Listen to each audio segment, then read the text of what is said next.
Do you own a financial planning firm, but you're tired of sinking time and money into training new hires, only to keep seeing this negative ROI cycle that never seems to break? Are you wondering yourself if there is anything that you could implement, like a strategy or a method or a procedure that will keep you from allowing this cycle to continue to go on longer and longer than it needs to? Well, today you're in luck because I'm going to show you exactly how to break the negative ROI cycle for new hires. Now let's get into this. There's first of all a truth that you're going to have to become aware of, and that is no matter the level of talent that you hire, no matter if they're the cream of the crop, the first of their class, whatever, this person, when they come onto your firm, has a negative ROI cycle. It may be shorter than some, it may be longer than some, but they have one. And what you're going to have to realize first is that that is a truth. Now, let's discuss, just so we're on the same page, that what this looks like. Let's change. Just give me a second here. All right, here we go. What is this negative ROI cycle? Now, first of all, the negative ROI cycle is return on investment, right?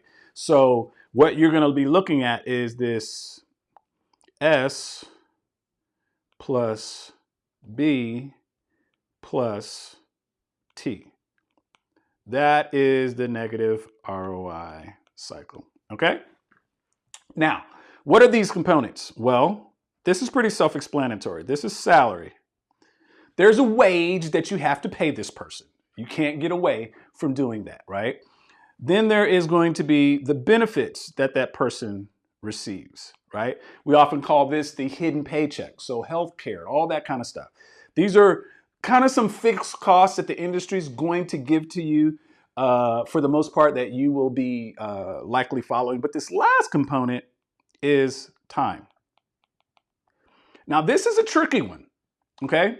Because what you will inevitably find out is that whether it's you training or people from your team training this person, you and these other people on your team are already positive ROI for your firm.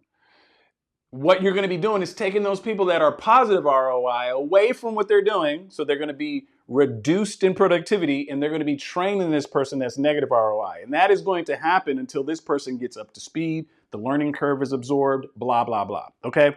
So this is the cycle. Now, if you want to break this cycle, if you want to reduce the amount of time that this cycle persists in your firm so that you can have more positive ROI, there are 5 qualities or characteristics that you need to be looking for in your next candidate. And that's what we're going to go through today. Okay. Now, the first one is what we call their capacity to learn. Okay. Capacity to learn. What does that mean, Dominique? Well, I think that assessments are great. Don't get me wrong. These, personality tests that I've seen and different things like that, these are all great. However, going beyond that, what could you do to further understand and find out the person's or the candidate's capacity to learn? Well, I'm going to call this the crucible of rigorous conversation. There's nothing better than just a face-to-face, belly-to-belly, being able to have a conversation with this person and your team, by the way, if you're not just a solopreneur. So what is this crucible? What is this gauntlet of conversation, so to speak? Well, I think it starts with the idea of a couple of questions, right? I'm give you some examples of what you can be asking them and the thought process that goes into some of these questions, okay? Because what you're trying to do is you're trying to get them to let their guard down. You're trying to get them in an environment where they're going to show you not only who they are as a professional, but hopefully more so what they are as a person. Because you got to be thinking you're adding this person to your culture. And we're going to get into a little bit more of that later. But for now, think about questions like, why do you want to join this organization? Just a really simple one. Why do you want to join this organization? What about our organization drew you to us amongst all the other choices out there? Okay.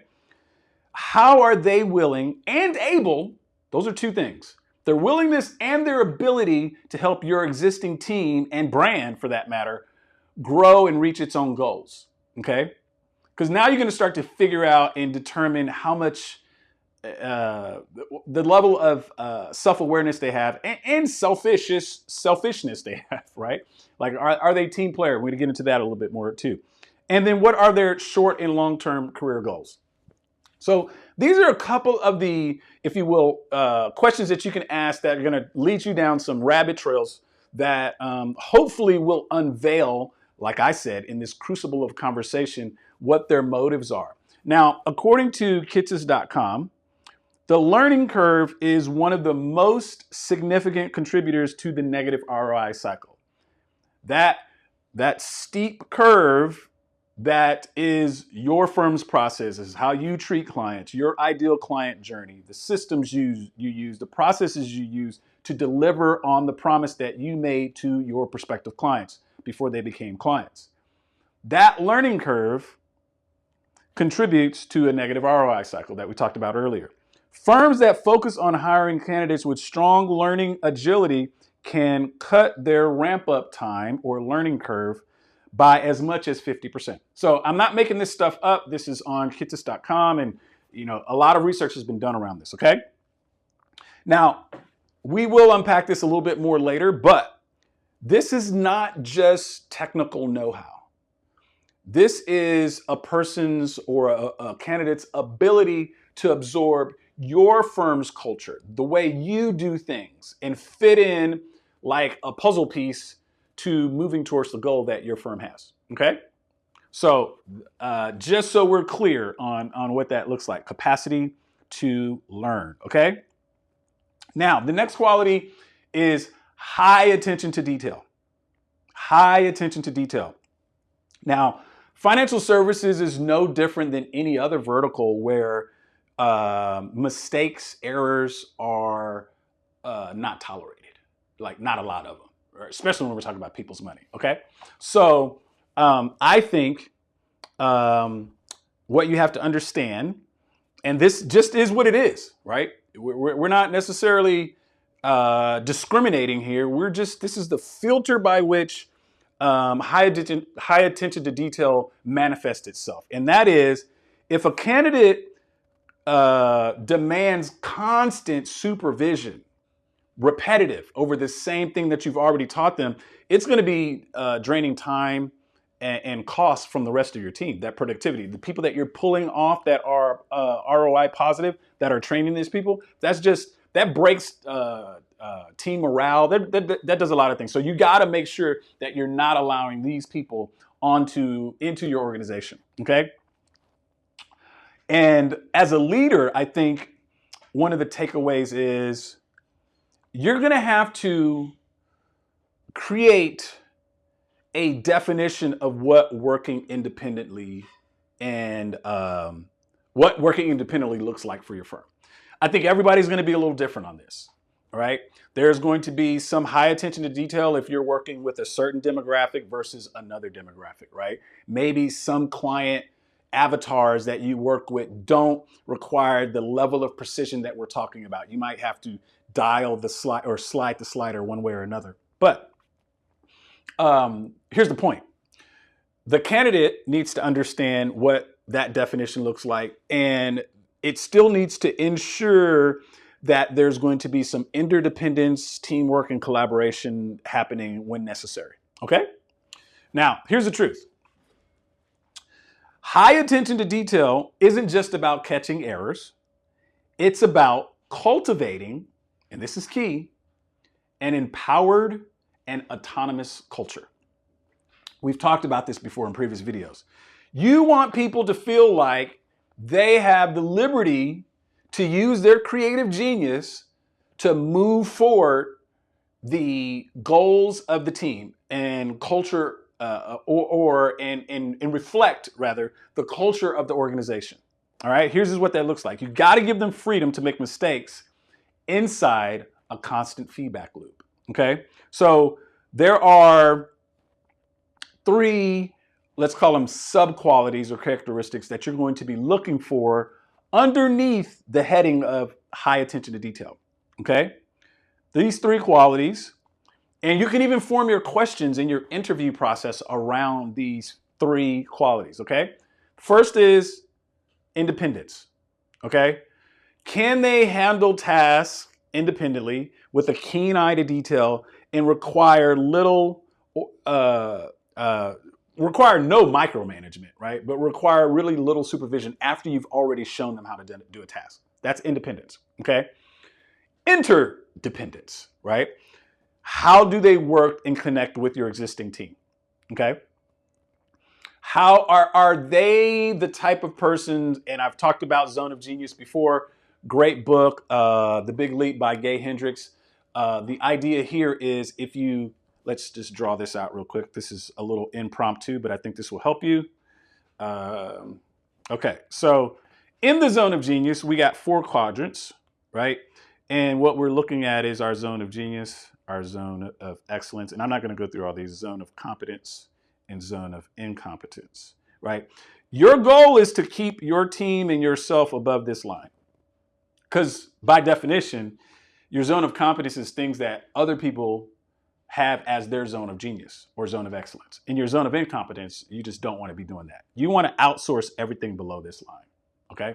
That is kind of the goal. You want to stay here and here inside your organization. Now, what that means for attention to detail and interdependence is that candidates that you're bringing on are fitting into a zone of, this is kind of two-sided. They're going to be fitting into a zone of competence or incompetence that your team has. So you've identified things that you or your team doesn't do well, and you're hiring for those particular things that are your zone of competence or zone of incompetence, but your new candidate's zone of excellence or zone of genius. That's how that works, okay? So that is the interdependence that we're talking about. Now, the last thing is that they're impactful, okay? Of course, you want them to save you time and money. And you want again, this dynamic of the people that are already revenue positive, you want them done training, spending as little time as possible, going over repetitive things, and moving back to where their zone of excellence and zone of genius is on your team, right? That's kind of the goal, all right? So that's how they have impact. Independence, interdependence, and impact. Let's move on to the next one. Their ability to collaborate. Now, a lot of people are going to get this confused with relabeling this as just teamwork. And it's not just teamwork, okay? And we're going to explain that. In today's environment, financial services, with all that's going on with the shortage of talent and advisors, average advisor age in 2025 is probably something like 57, 58 years old. So people are aging out. They're selling their practices. They're being bought up by private equity firms, yada, yada, yada. We have a talent shortage, right? So you got to go beyond just someone that you can plug into your team that gets along with everybody. That is a very low bar. I would say that's table stakes at this point. You have to go beyond this. You have to have someone that has the ability to read the room. They may be the smartest person in the room with the best idea, but they know when to keep their mouth shut and defer to the existing leadership or status quo, not permanently, but temporarily, because you know how it is, that bull in a china shop type of mentality. Nobody likes that. That does not bode well for team morale. You may have had people that have been on your team for a while, and their ideas have not come to the surface, and you don't want to rock the boat that much, right? You want people that are going to come in and be not just additive, but multiplicative, right? They have an exponential effect on your team. So ability to collaborate goes so much further than just teamwork. I remember, I'll talk about this for just a second. I remember when I was working for an RIA. I worked for an RIA for 6 years. And I got in, fit in, but year one into year two, I started to really have my level of confidence from what I knew about the industry and having previous experience. But I became disruptive. I was more bull in a china shop. You know, the owner was somewhat resistant to some of my new ideas, but I kept trying to force a square peg into a round hole, which did not bode well for the relationship and caused some dissension on the team. You don't want that, right? You have to, sometimes, and this is a topic for a totally different time, but sometimes there's going to be involved. If you see a really good talent like I was, there's going to have to be a level in the leadership that allows for some coaching and some, some mentorship. Now, sometimes you can do this inside your organization, and sometimes you have to hire it out, right? That's what our organization decided to do. They hired out mentorship and coaching, okay? So that is something that you may want to continue to think about, okay? Let's dig in, though, into this ability to collaborate. When people notice that they are the smartest in the room, that is great. But how do they use that ability? Do you use that ability to elevate or inflate others? Or do they use that ability to deflate others? That's going to be super important, okay? How do you assess someone's ability to collaborate? Great question, okay? Because the goal is not to uncover just whether a candidate can work with others, but how they navigate interpersonal dynamics and contribute to a cohesive, high-performing team, okay? So you might think about asking a question like, hey, Dom, so let's say I'm the candidate, I'm being interviewed. Somebody asked me, Dom, describe to me a time where you had to adjust your approach to a solution you knew was going to work for the team, but you had to adjust your approach based on the team dynamics, right? Because you got those introverts, you got those extroverts, you got those people, kind of like, you know how teams work, right? So talk about one of those particular times. This happens in the crucible of conversation. You're not going to always pick this up with a Kolbe assessment, right? Kolbes are great. I love these tests. I love these DISC profiles, things like that. These won't, you gotta dig in and double click, if you will, on some of the results or answers that they give through those assessments to screen for and uncover some of these qualities that we're talking about. Another question might be, how do you handle situations when you disagree with a colleague? Like, talk about that. Talk about an example of when you disagree with a colleague, whether they were right or wrong, and how you work through that. That's going to uncover their ability to collaborate and whether or not they would be an asset or a liability to your team. Okay? Let's go to the time. This is the one that people always harp on way too much. And this is a master of the firm's workflows and processes. Because a lot of people think about this. When you hear this, you immediately start thinking about tech. You immediately start thinking about your pieces and your processes and your workflows and your software and the da-da-da and all those different things. And I don't want to confuse my position on this by making you think that I don't think those things are important. I do think those things are important. But as I've heard firm owner after firm owner tell me is, Dominic, I'd much rather have the soft skills that people bring to the table, active listening, empathy, and those type of things, and I can train for the technical later. So this is why I'm downplaying the technical a little bit in this observation. So stick with me just a second. Now, I think one of the, I would say, most important things when you're looking at mastering of the firm's workflows and process. What does that truly mean in your firm setting? No matter who you deal with and how you deal with them and how you deliver on that promise. I believe this to be the truth. Mastery, true mastery, comes from understanding why your firm does what it does. A person that can understand the why behind what your firm does, like, when you go in every year and update, or somebody on your team updates your ADV, people understanding why you offer the services you offer and the way that you do the things that you do them is going to be way more important then they know that you use eMoney or Right Capital or Wealthbox or that kind of stuff doesn't really matter as much as the why. Are you feeling me what I'm talking about? Okay. When someone understands your ideal client journey and how you take a client that doesn't know you from Adam to interested in your services to new client to, let's call, good working relationship to raving fan.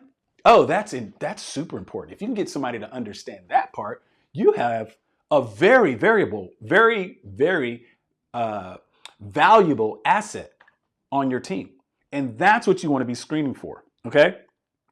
Now, you want to look for what I call the 3 Ps, okay? The 3 Ps: purposeful, proactive, and I'm going to give you a $5 word: perspicacious.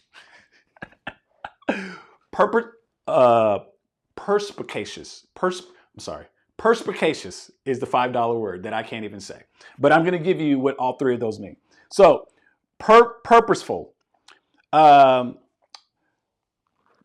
Candidates have to see beyond the mechanics, right? We've kind of reinforced this point already, but let's kind of underline it just a little bit more. Do they understand your firm's mission and vision? Do they understand why you exist? Do they know the origin story of your firm? Right? Sometimes people will say that's not important, but I disagree. Like, why did the founder found the firm? What was the purpose behind it? Who did they want to help? What was the original mission? What is the current mission? Right?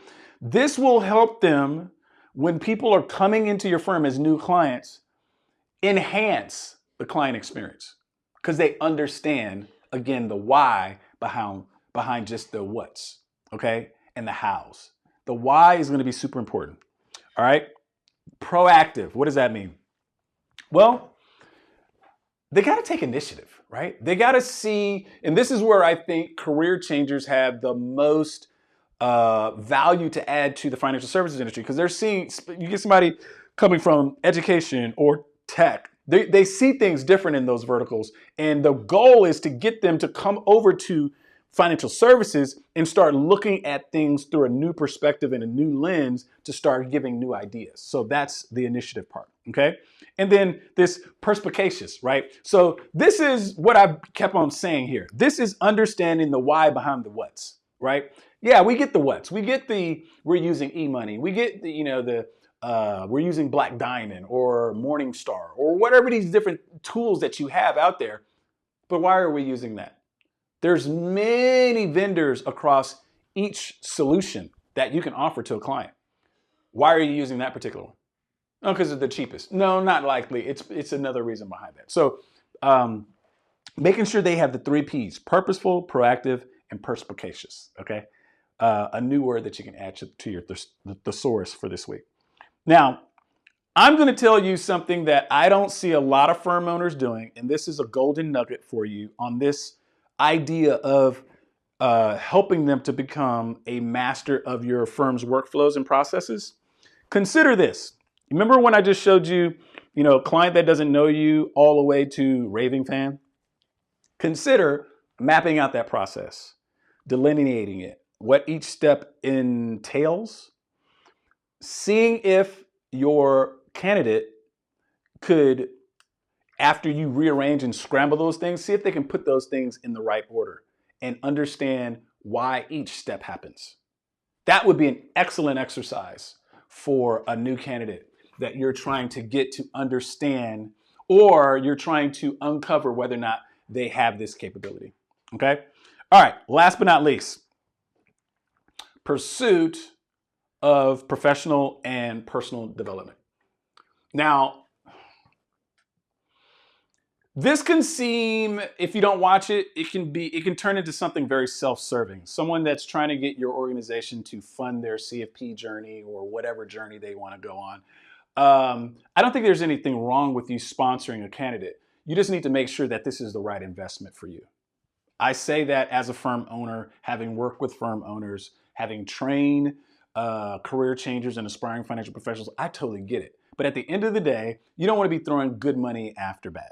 That's just something you don't want to do. You're going to continue to perpetuate your negative ROI cycle, right? If someone wants to be, let's just say, for example, someone wants to be a CFP, right? They've started some of the education courses, or maybe they haven't. They come into your firm and that's something they want to do. Now they want to be a lead advisor. You open the door for them to become a CFP. Well, maybe something like they pay half, you pay half, or something like they pay up front and you reimburse. Because this is a long journey. Let me see if you're invested. Let's see if you got skin in the game, right? Versus just offering a scholarship or something like that. So there's some things to think about. Now, I think there are three things to figure out here. But before we get there, I want you to kind of understand the dynamic that we're facing when it comes to this, because I don't think this is really understood. So think about it like this. When you first start your firm, all right, it's just you. It's only you.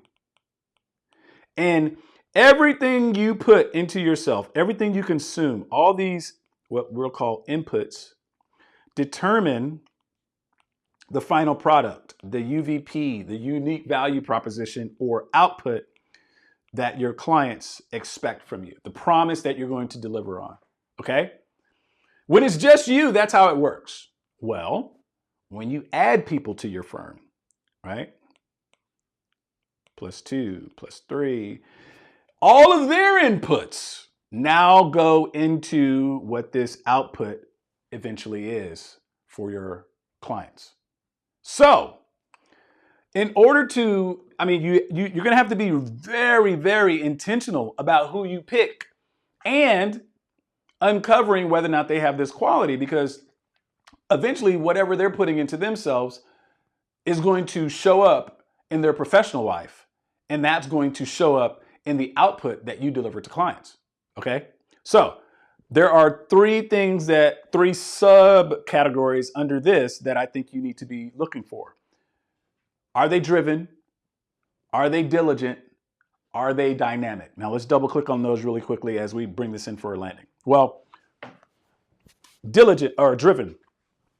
Are they actively seeking out new knowledge, new skills, new experiences to sharpen their edge, right? Think about a blacksmith or anyone that's sharpening something. You want this person to have a point on the top of their knowledge. Like, don't let them get dull. You don't let them get dull. They don't need to have the propensity to get dull because they lack motivation, right? They got the CFP, they're good. Well, sometimes, yeah. Like I stopped at the CFP. However, see if their stop at the CFP, like for me, is how that relates to their career aspirations, right? What do they want to do long term? What are they looking to be? Are they always wanting to be a paraplanner? Are they always wanting to be a junior advisor, second chair? Like, what are they wanting to do, right? That should correlate to what they pursue in their career. Diligence. Are they diligent? Are they investing time in themselves? And you can really easily see this, right? In their personal life. Like, what books do they read? Do they work out, right? Are their eating habits good?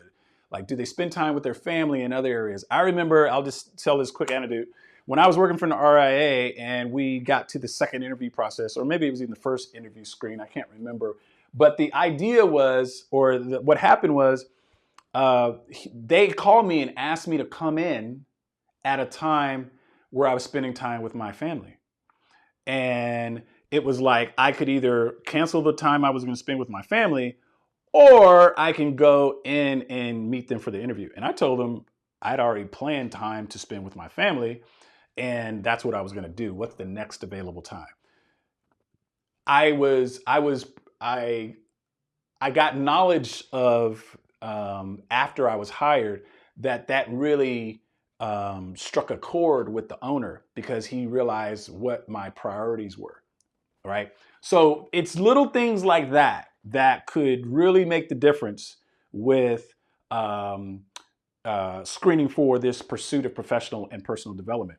I often say, when you get to that, third or fourth, whatever that penultimate interview is, that before this one, you're going to hire them or not, bring their family in, bring their spouse in, particularly if they're married or something like that. Bring their spouse in. That's going to be a good tell on what type of person this is. And last but not least, are they dynamic? Do they create a ripple effect? Do they have what we like to call the X factor, right? Again, you don't want someone to just be additive to your team. They need to be multiplicative. They need to have an exponential effect. It's like this rising tide raises all boats, right? Are they that rising tide for your team and organization?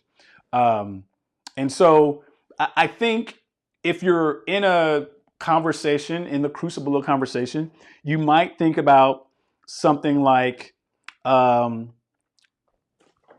just getting their resume and going, tell me about your career path. This is a very interesting career path. This is a very intriguing career path. I'm curious about why you chose this path. Let them talk. That will uncover a lot. You can also go, let's talk about your philosophy around personal growth and development, and then let them talk, right? There's so many different ways to attack this, so we don't want to get into a methodology here. Again, I promise you, this has worked for many firms that I've worked with, that you will break the negative ROI cycle and cut the learning curve, that steepness of the learning curve, by as much as 50%. If you can screen for candidates that possess the capacity to learn, high attention to detail, the ability to collaborate, they are a master at or willing to become a master at the firm's workflows and processes, and they are a pursuer of personal and professional development. If you hire and screen for those 5 qualities, you are going to exponentially increase not only the assets on your team and growing your firm, but you're going to break the negative ROI cycle. So if this video has been helpful or impactful for you, please like, share, and comment, and we'll see you in the next video.